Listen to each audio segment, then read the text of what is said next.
713Image. What's the word, man? What's good, my boy? Alright, bro, so first I want to start off with, I don't know how long we've been following each other for real, but I feel like I've been following long enough to see like the change in like your grind right now. I feel like right now I see like you found like what you want to go for type shit.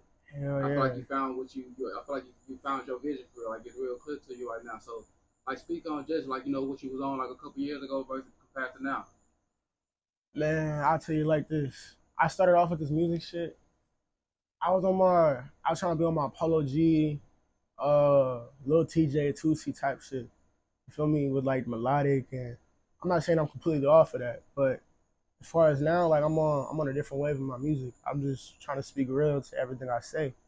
As long as my lyrics hit harder, as long as I'm speaking my truth, I feel like people gonna rock with it. So let's go back to the beginning for real. Like who is 713Image? Where you come from in the city? And just how was your upbringing out here for real? Man, first things first, I'm from Southwest Side, Houston, Texas. Uh, Born and raised in Houston. Originally, it was me, my pops, my mom, and my brother. And we coming up from the Fundren side, and you know what I'm saying. We fought eviction and shit like that. We moved around a lot. Um, Grandma home base in Sugarland. You feel me? But as far as A-Leaf, Fundren, Memorial, I've been all around. You feel me? That's why I just claim out the whole Southwest side. Uh, Coming up, really just relied on survival. You feel me? And I feel like the whole real reason I'm a rapper, one, because my pops, uh, he he embedded in me a talent that I ain't never seen before, a hustle that I ain't never seen before, and that made me want to take that and take the whole survival aspect I was taught and make sure myself thrive. You feel me? That's just me. How did the music come into play? Shit, Southwest Funding, bro. Pops, he had me and my older brother. He had us in this little box ass studio, right? We always had a home studio in the crib because my pop was a rapper. Uh, Pop wrote me and bro little verse, hopped in that bitch. They called us the schoolboys. You feel me, schoolboys? That was our little moniker, bro. When I tell you, I never really understood that I had a passion for this shit until like that day. Like I was just rapping and rapping, and I kept trying to get it right. I kid you not, we was probably in that bit from 5 o'clock to 1 in the morning. Like we was like, and my pop, he saw how dedicated I was to this shit. But as a little kid, I ain't like how my voice sounded, so I just kept trying to get it over and over again. And I didn't really realize that I really had a passion for it then, and then it sparked from there. How old was you at that time? Or what was the age around that time? Shit, like 6, 7. How far did your how long like how do your pop still right now? Hell yeah, my pop's still right now. So how they be now, like to see that, like how does that be like the conversation with like did they change like conversations like once you got older and still fucking with the music and shit? Like how's that now, like y'all relationship music wise? Man, that nigga think he can out rap me every single day to play. But I ain't gonna lie, like that's the OG for real. Like he taught me everything I know about the business. Uh, if there's anything to be said, like he think he know I'm a blow. He for sure like he's seen it a mile away. Like from the days that he had me, like me and my pop relationship, it's like Batman and Robin type shit. Back when I was a kid, uh, he'd always my pop was like a backpack rapper. You feel me? And he always have his CDs in the backpack or in the trunk, right? Me and him just dolo, hop out in random hoods that we don't even know, selling CDs everywhere. And what I didn't realize, nigga, I'm nervous and scared. I'm a little ass kid. I'm this nigga. He installing in me like a salesman, a business. Like that's why I always bring up in my music. I'm a businessman at heart. You feel me? I don't like bad business. But like to be a music, to be an artist, you have to be a salesman. You have to sell yourself. You have to be confident enough to put yourself out there. And my pops showed me that 100%. So when it comes to his music, he feel like he know it all. And so I really just be having to tell him like, oh, like take a seat back. He be acting like my manager, but like, but his main goal is to get me signed. You feel me? Cause he knows only a certain mile away he could take me. Yeah.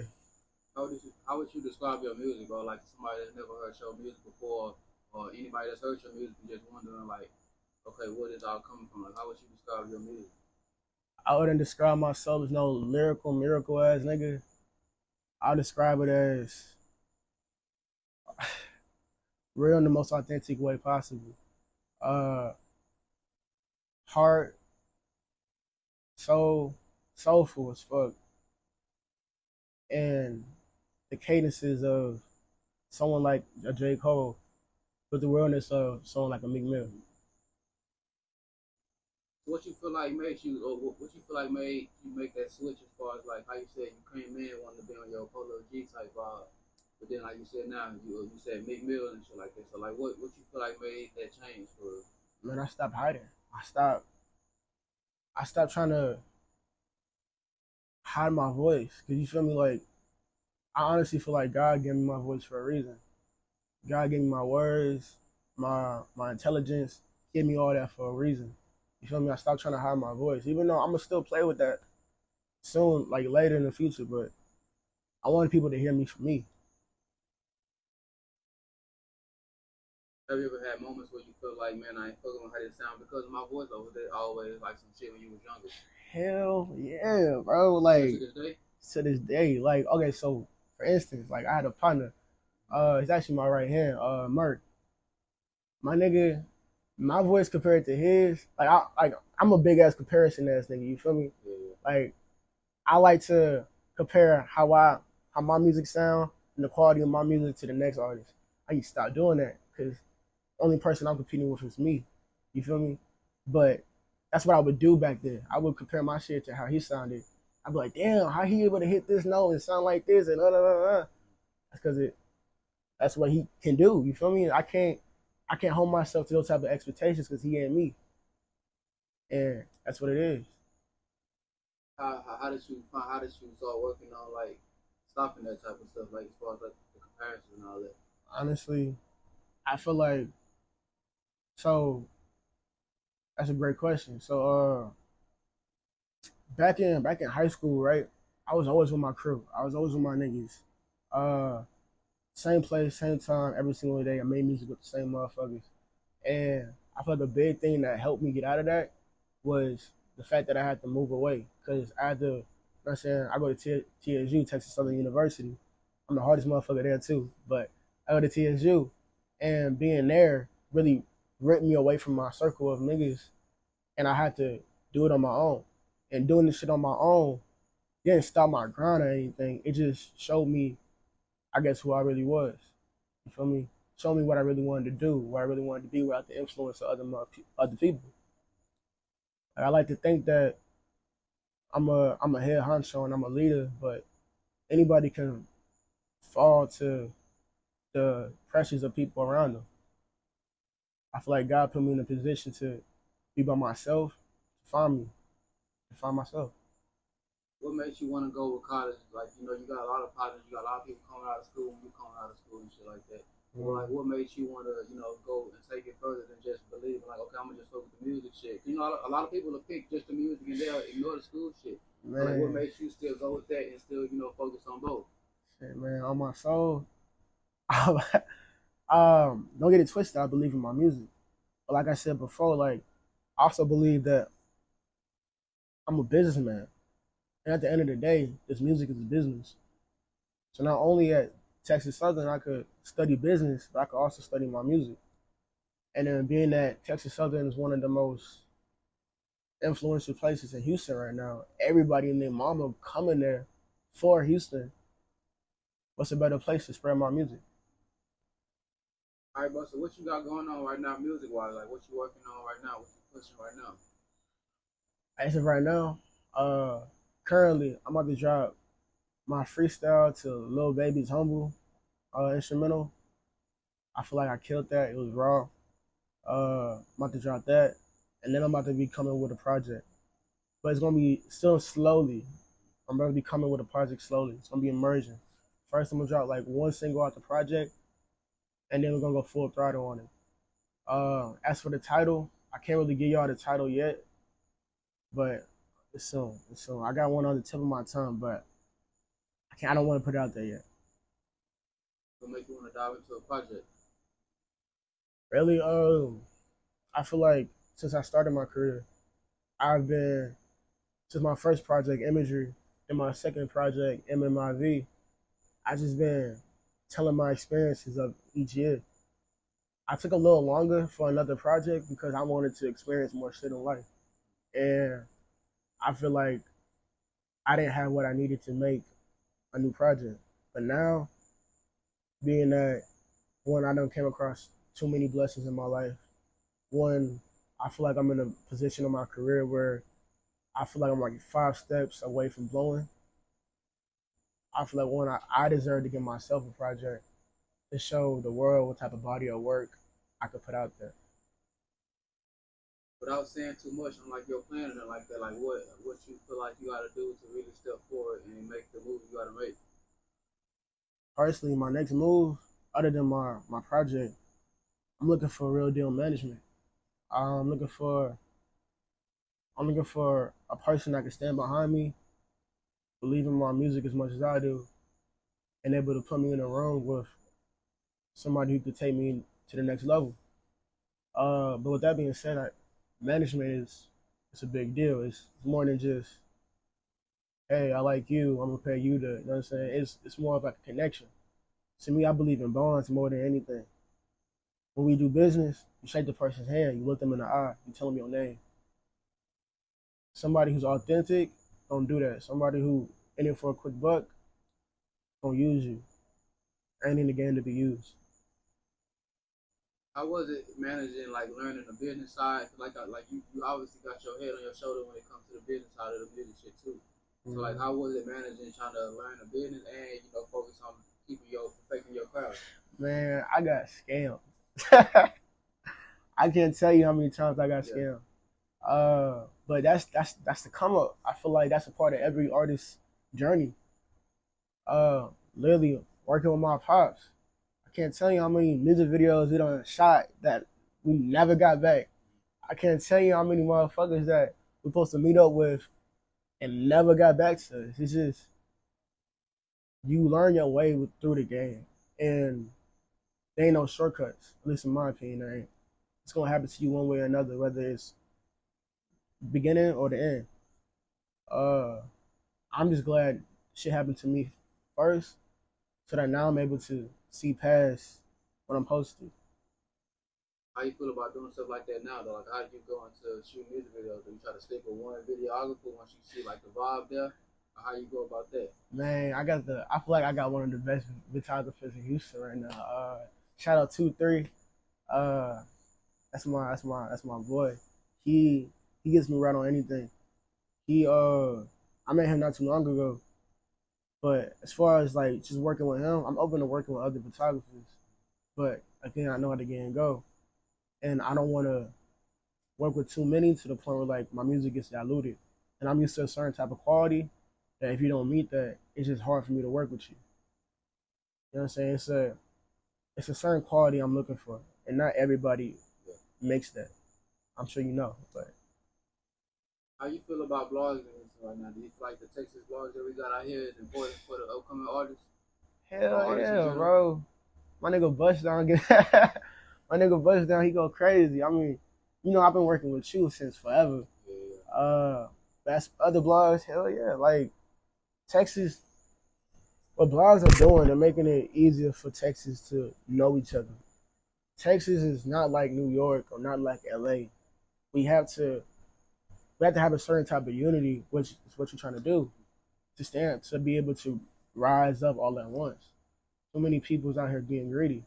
So yeah, the Texas blog sites, it's well worth it. It's not for nothing. Or do you feel like you gotta have a certain image to be an artist? Man, yes and no. Honestly, what's crazy is my rap name Image, right? So one day I was just I'm gonna answer your question, but one day I was in my head. I was in like freshman year of high school, or like 8th grade of high school, and I was just thinking to myself, what should be my rap name? What should I call myself? My pops wanted me to call Jay Way or some bullshit like that. I wasn't with it, but I just remember, I remember something stuck in my head. Somebody said so image, right? It was in my head, replaying the entire day. My pops, I would say he one of my biggest inspirations ever. He had came into my room one day. He looked me in my eye. He was like, and I quote, he was like, you gotta make sure you're doing it for you. So many artists hide behind an image. I knew right when he said that, that was God telling me that was supposed to be my name. So shit from there, I took it and ran with it. I got it tatted on me, made in God's image. I truly believe that. Then the 713 part, what you just said, that's Houston. Houston, right? City that raised me and made me. Gotta pay homage. All right, bro. So, what you feel like? Cause you know, like a lot of people would say, like a lot of managers would say, a lot of people that's on the outside, they'll say like artists don't need management until they really got something to manage. But how you feel? How you feel like a manager is supposed to help for real? I know you just explained it, but you know, like speak on how the other people look at it and shit like that, as far as not needing management until you got something to manage for real. I see that as, in my opinion, no offense to management out there, because I recently had conversations with some management and they know who they are. But I see that as being greedy. Management, at least in my opinion, is the type to catch you at a show randomly, catch you at a show, see you perform, and something in them supposed to speak to them and tell them like, "Wow, I want to manage this motherfucker. This nigga has that. He has that. What I'm looking for. I can make him big. I can make us big. I believe in him." Management these days ain't looking for that. They're looking for a dollar out of it. And that's what I mean by this. The right person gonna come around when it's posted. It's not a specific time in your career where management is necessary. A lot of motherfuckers gonna say, "Oh, you don't need management unless you making so and so, so you can pay them." Management gonna get paid one way or another. It's not. I guarantee. If some, let's say this. I guarantee if somebody saw Justin Bieber performing the way he's performing, nobody about to be like, no real deal manager about to be like, I ain't working with him until he can make me some money. They about to see his talent and go crazy with him and put him in the room to make that money. There's some real deal greedy gremlins out here, but like I said, anybody can get paid. It's not just that. All right, bro. How you feel about the Houston music scene right now? There's a lot of stuff going on. The year started off with the Houston drill topic going crazy. Then we had the fashion topic going crazy, and then it's just been a lot. It's been a lot of talk around the music scene out here. It's a lot of people that's been working. So how you feel about our scene out here right now? Man, bro, I love this shit, bro. Like, I'm all for it. The whole music scene, mind you, our music scene, I'm not gonna say it's been dead, but it's been slow. You feel me? Since because the Houston culture is mostly about what Screw did and you know what I'm saying. But now we got so many different aspects like the fashion and then the drill. Shout out CEO Gucci, like he going crazy right now. I feel like it's giving Houston new life. Like I don't see it as bad on any aspect. Houston's supposed to evolve. If Houston never evolved, we would die.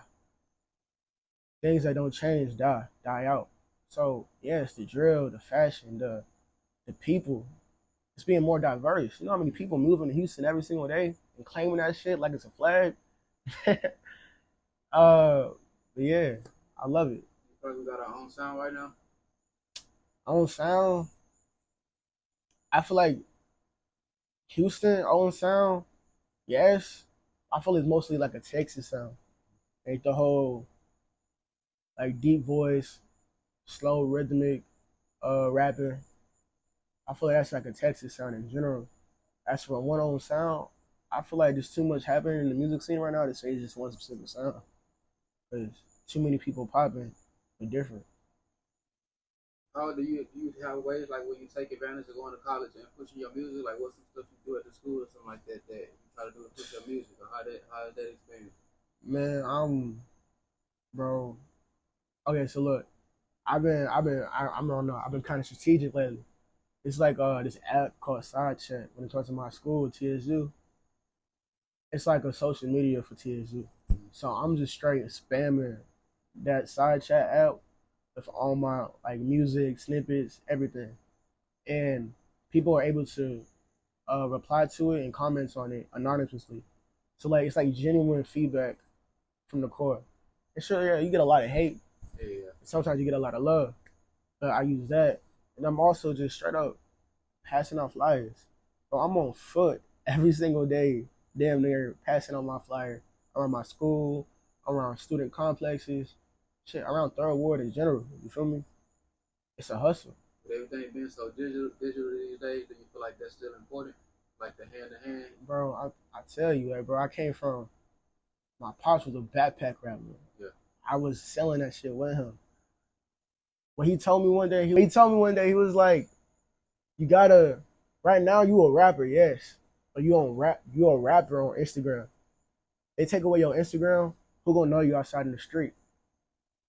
That shit spoke to me because you gotta get in these people's faces. If you don't build a in-person relationship, like Busttdown, if I never met you in person, we will never have a connection. Yeah. No matter how much we text over social media, that's not how that works.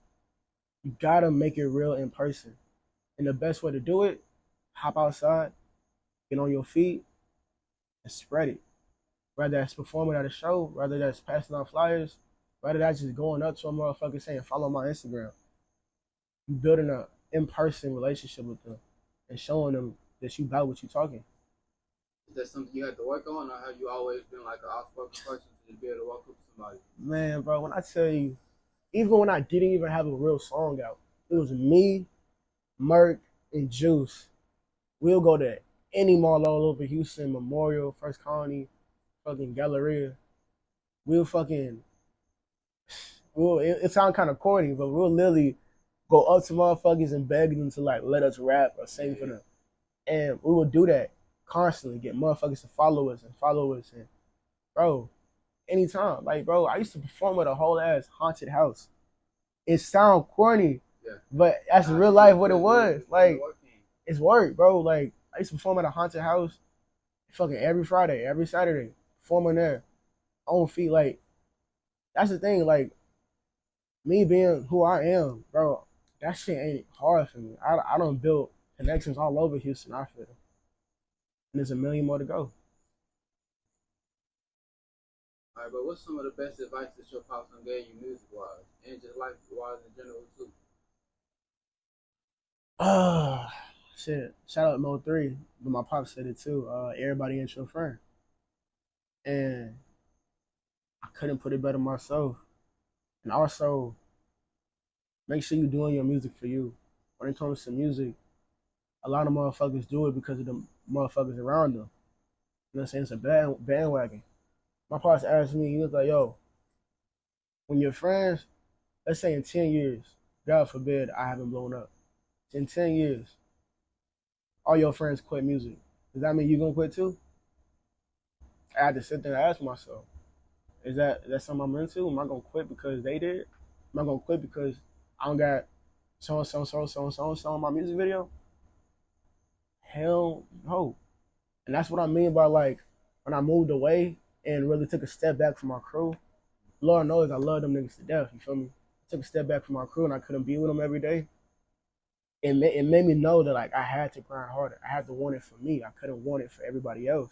I couldn't want it because it made me look cool. I had to want it outside in the street by myself, rapping because I want to.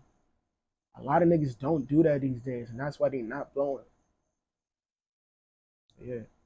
What made you go in your own bag and go in your own lane field as far as the music side instead of rapping about what everybody else rapping about, all the sliding, all the killing, all that? Like, what made you really just tap into what you want to do with the music? Go against everything else. One, I'm gonna rap about one what speaks to me. Two, the sliding, the drilling, the shooting. There's too many niggas that do that.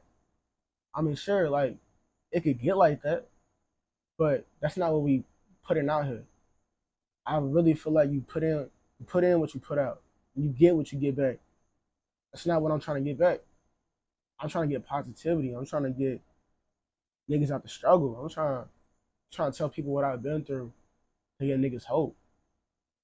I told myself since I was young, like, I want to influence people like me. I want to get back to my community. I want to be the light in the darkness. All right, bro. So it's a lot of rappers out here. It's a lot of people that feel like everybody got their opinions on the job shit when it comes to like 2025. I feel like everybody, treat the job, having a job like it's a bad thing out here and shit like that. So what's your situation right now? Are you going all in with music or you working? Man, bro, I got bills. Yeah. Bro, I'm outside working every single day. Like, me personally. So, bro, I don't give a fuck. I let these motherfuckers see my 9 to 5 because I want it that bad. But I'm a fine dining server, you feel me? So I don't know. I feel like it's like power almost. Like at night I'm Image. In the daytime I'm this upstanding citizen. You feel me? I'm just